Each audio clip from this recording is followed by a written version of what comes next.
ہمارے یہاں شروع میں جو سلیکشن اور انتخاب صحیح نہیں ہوتا، گھروں کی زندگیاں تباہ ہو جاتی ہیں۔ باپ نے زبردستی کا بیٹا شادی کرنی ہے تو یہیں کرنی ہے، مولانا مجبور ہو گیا باپ کے ہاتھوں، بیٹی کو باپ نے بولا بیٹا میں تو یہیں شادی کراؤں گا، تو مولانا دیکھ بھی رہی ہوں لڑکا صحیح نہیں ہے، عیب ہے، یہ ہے یہ ہے یہ ہے یہ ہے۔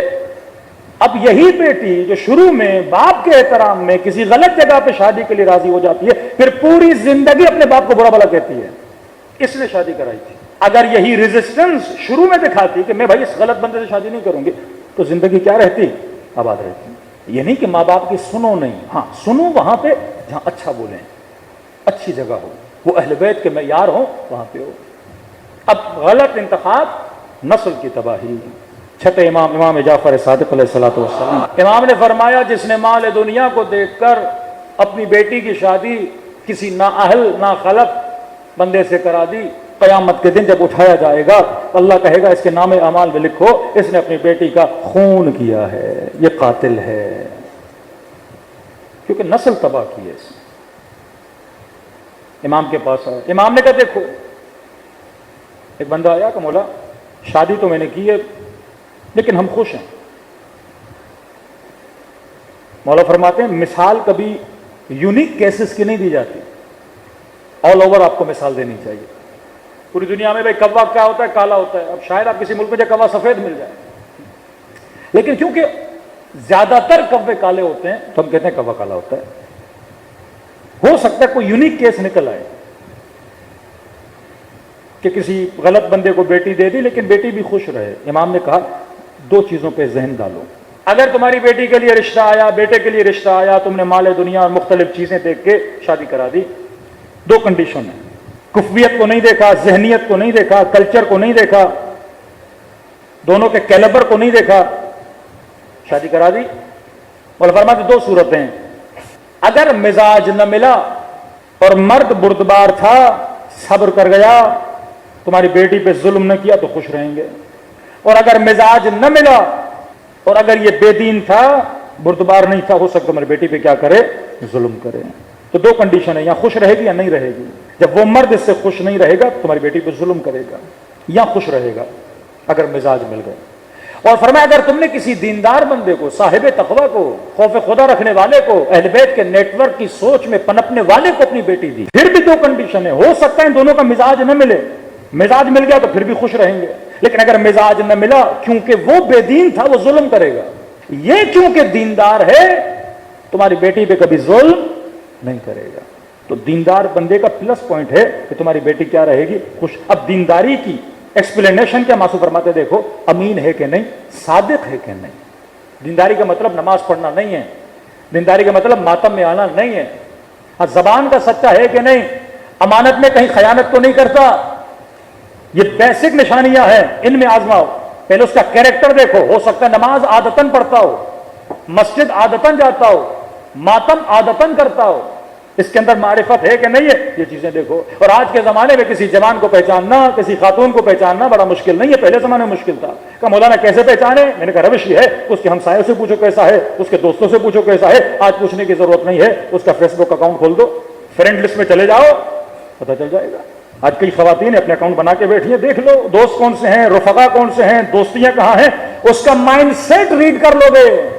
اگر اس کی فالوئنگ میں صرف سنگرز ہیں، بدبخت ہیں، شرابی ہیں، کبابی ہیں، تو اس کی پسند کا تمہیں پتہ لگ جائے گا۔ لیکن اس کی فالوئنگ میں اگر حسین کا حرم ہے، کوئی عالم ہے، کوئی نیک بندے ہیں، کوئی ایسی تنظیم ہے، کوئی ایسے گروپس ہیں، تو پتہ لگ جائے گا اس کا مائنڈ سیٹ کیسا ہے۔ تو تم اپنی پوری نسل کو کیا کر دو گے؟ بچا دو گے۔ یزید اثر ہے بنو امیہ کی تربیت کا، عباس اثر ہیں علی کی تربیت کا۔ ایک ورژن آف علی ابن ابی طالب، دوسرا ورژن آف بنو امیہ، دونوں کارخانے بچے بنا رہے ہیں۔ ایک کارخانہ ہے جو سلمان بناتا ہے، بوذر بناتا ہے، سبط جعفر بناتا ہے، شہید حسینی بناتا ہے، شہید محمد علی نقوی بناتا ہے، اور دوسرا کارخانہ ہے ضیاء الحق بناتا ہے، جبہت النصرہ داعش بناتا ہے۔ دو فکر ہیں، آج جنگ فکر ہے۔ اگر اہل بیت کے نیٹ ورک میں رہنا ہے تو پہلے اپنی فکر کی اصلاح کرنی ہوگی کہ میں نے سوچنا کیسے ہے، میں نے سلیکشن کیسے کرنی ہے۔ ہمارے پاس ایک رپورٹ آئی کہ مولانا اہل سنت کی خواتین مسئلہ طلاق کی وجہ سے شیعہ بن رہی ہیں۔ ابھی تو انہوں نے فتوے بدل دیے، پہلے ایک ہی محفل میں اگر مرد نے بول دیا طلاق طلاق طلاق تو ہو گئی، پھر وہی حلالہ، غصے میں بول دیا ہو گئی، نشے میں بول دیا ہو گئی، سوتے ہوئے بول دیا ہو گئی، خواب میں بول دیا ہو گئی۔ تو پریشان تھی وہ بیچاری خواتین، ادھر آتی تھیں تو اس مسئلے کی وجہ سے ان کے مرد بھی، کیونکہ ظاہر ہے کہ مرد نے غصے میں دے دی، غیرت مند ہوگا تو تھوڑی بولے گا کہ حلالے کے لیے جائے، تو وہ کہتے تھے ہم یہ عاقلانہ مکتب ہے یہاں، ایک المیہ ہمارے اندر ہے، اور کہ مولانا اس مسئلے کی وجہ سے ہماری کئی خواتین اہل سنت کے یہاں جا رہی ہیں، اور وہ مسئلہ ہے خلا کا مسئلہ۔ کون سا مسئلہ؟ خلا کا مسئلہ۔ اور واقعی یہ گیپ ہے معاشرے میں، ایک خاتون ہے تنگ ہے، نہیں رہنا چاہتی، ایکس وائی زیڈ کوئی بھی ریزن ہے۔ آیت اللہ مظاہری فرماتے ہیں کبھی کبھی اگر خدا تجھے کوئی حق دیتا ہے تو اس حق کو استعمال کرنے میں شمر نہ بنا کرو۔ اب مظاہری کہتے ہیں کہ ایک متدین جوان تھا، اس نے بیوی کو 3 مرتبہ طلاق دے دی اصفہان میں، قبلہ کے پاس قبلہ، غلطی ہو گئی، مطلب وہ ایسی اس نے غلطی کی کہ ایک بار دی پھر نکاح کیا، دوسری بار دی پھر نکاح کیا، تیسری بار دی پھر نکاح کیا۔ اب تو ہمارے یہاں بھی یہ ہے کہ بھائی عورت جائے کسی اور سے نکاح کرے، تو قبلہ نے کسی پہ اعتبار نہیں کرا، بیوی کا نکاح جو متعلقہ کس سے کرا؟ تو کہا مسجد میں ایک بوڑھا آدمی آتا تھا، کوئی 60-70 سال کا، آگے مظاہری نے کہا سب سے متقی پرہیزگار بندہ میری نظر میں یہ ہے، اس کو بولتے ہیں نکاح پڑھے پھر یہ طلاق دے پھر آپ نکاح کر لیں۔ تو ٹھیک، اس بندے خدا کا نکاح ہوا، 1 دن گزر گیا، 2 دن گزر گیا، 4 دن، بوڑھے کے پاس گئے، جناب طے یہ ہوا تھا کہ آپ طلاق دو، اس نے کہا میری بیوی میں دیتا ہی نہیں۔ یہ بیچارہ روتا ہوا ہے اللہ مظاہری کے پاس ہے کہ اللہ یہ کیا ماجرا ہو گیا؟ تو آغا مظاہری نے کہا وہ مسجد میں آتا تھا، متدین، زبان کا سچا، اب نکاح ہو گیا، ہم کیا کر سکتے ہیں؟ تو انہوں نے کہا میں کیا کروں، بعض لوگ نماز کو پڑھتے ہیں، اہل بیت کو مانتے ہیں، پر شمر صفت ہیں۔ فرماتی یہ مرد اپنے حق کو استعمال کرتے وہ اسے کسی بھی صورت میں چھوڑ نہیں رہا، مطلب پوری کوشش کر دی، 6 مہینے لگا دیے، 7 لگا دیے، اب نہیں بن رہی، بالکل وہ کہتی ہے نہیں مجھے رہنا نہیں ہے، اب حق اللہ نے اس کو دیا ہے۔ کہتے خدا ایسے مرد کی دعا قبول نہیں کرتا جس سے اگلا بندہ بیزار ہے اور وہ چھوڑتا نہیں ہے۔ خاتون آئی، رسول خدا کا زمانہ، حضرت محمد مصطفیٰ صلی اللہ علیہ وآلہ وسلم، یا رسول اللہ مجھے اپنے شوہر سے الگ ہونا ہے۔ دیکھو اہل بیت، ہاں اللہ کے کچھ قوانین ہیں لیکن کچھ رأفت، کچھ رحمت۔ اللہ کہتا ہے نکاح خوشی خوشی کرتے ہو، اگر الگ بھی ہونا ہے جھگڑے نہیں کیا کرو۔ یہ ہمارے مشرقی ماحول بڑا عجیب ہے، شادی ہوں گی تو باجا بارات کے ساتھ، طلاق ہونی ہے تو گالم گلوچ کے ساتھ۔ خوشی خوشی اگر معاملات نہیں بن رہے، انڈرسٹینڈنگ نہیں ہے، پڑھے لکھے بنو، معاملات کو بڑے طریقے سے، بڑے سلیقے سے اپنے معاملات کو سلجھاؤ، اللہ کی حدیث پڑھو، سمجھاؤ، صبر کی تلقین کرو، ہر چیز کرو، لیکن اگر کوئی چیز نہیں ہو رہی، نہ اپنی زندگی کو خراب کرو، نہ اگلے بندے کی زندگی کو کیا کرو، عذاب میں ڈالو۔ کہ یا رسول اللہ مجھے اپنے شوہر کے ساتھ نہیں رہنا۔ اب یہ رسول خدا کا واقعہ ہے۔ خواتین میں سے کسی خاتون نے کہا، رسول ممبر پہ بیٹھا ہے، رسول خدا نے فرمایا کیوں نہیں؟ حق نہیں دیتا؟ دیتا یا رسول اللہ۔ خرچہ نہیں دیتا؟ دیتا یا رسول اللہ۔ اخلاق بہت اچھا ہے یا رسول اللہ، بڑی خدمت کرتا ہے، میری کوئی کام ہی مجھ سے نہیں لیتا، دن رات میرے آگے پیچھے میری خدمت میں لگا رہتا ہے۔ ساری عورتیں دیکھنے لگی ایسے شوہر کی تو ہم دعائیں کرتی ہیں، اور یہ کہہ رہی میں نے ساتھ نہیں رہنا۔